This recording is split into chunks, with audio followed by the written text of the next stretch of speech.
So if it's a part-time course you are coming to the UK to study, then why bring your family? Like, we don't understand. Or is there something you're not telling us?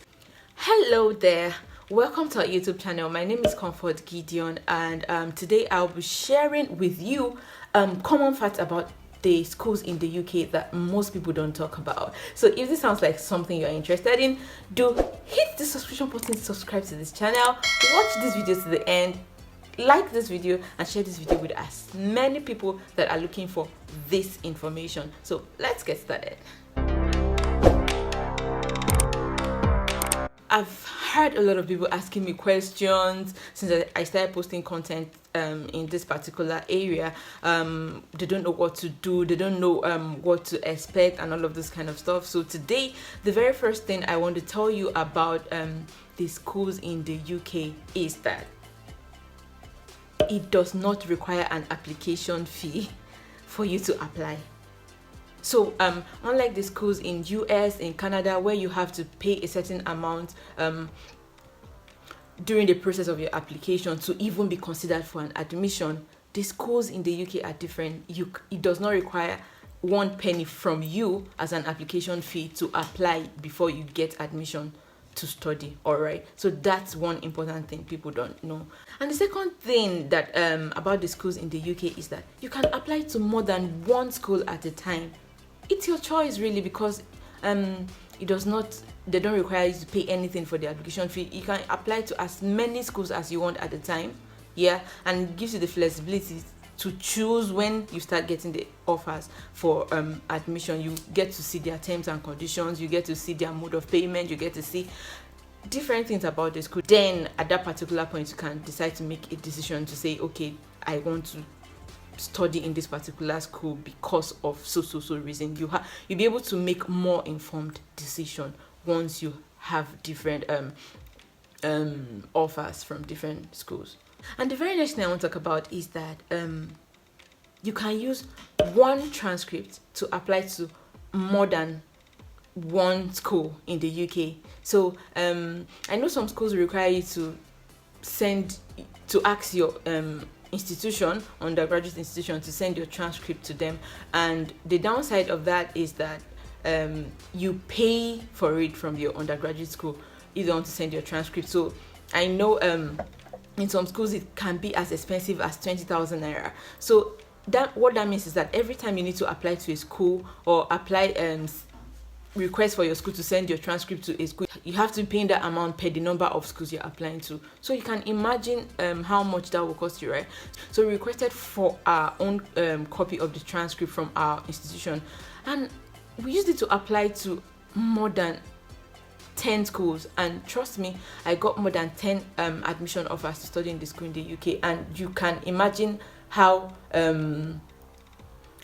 easy that will make the process for you, right? Because you get to be able to choose. You are not stuck to one school, you are not stuck to this school because this is the offer I've gotten, so I just have to flow with it because I don't have a choice. Once you're able to do that, you have a whole lot of other choices. Then the next thing that people don't usually know is that you can use one reference letter to apply to more than one school, just like your transcript. So when you request for, because that's one of the important documents needed to apply to study in the UK. So usually they request for a reference letter from your school, and then a reference letter, a work reference from your place of work. So you can request for these reference letters, and once you have them yourself, you can then use it to apply to more schools. And trust me, this is a no-brainer, because when you get to the UK and you need to apply for jobs, right, you also be requested to submit reference letters as well. So you can literally use that same reference letter to apply for schools and also for jobs when you get to the UK. So it's really important. Then the very next point, I find this particular one, should I say, interesting. I was thinking it was really common sense, but because of the kind of questions some people are asking me, I think I just need to share it again, that you cannot come to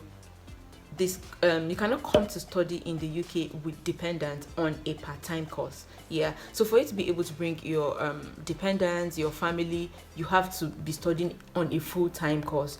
It's common sense really, because if you are saying you want to come and study in the UK on the part-time course, most of the time the school might even ask you to stay in your home country and then take like blended learning, online courses and all of that. So if it's a part-time course you are coming to the UK to study, then why bring your family? Like, we don't understand.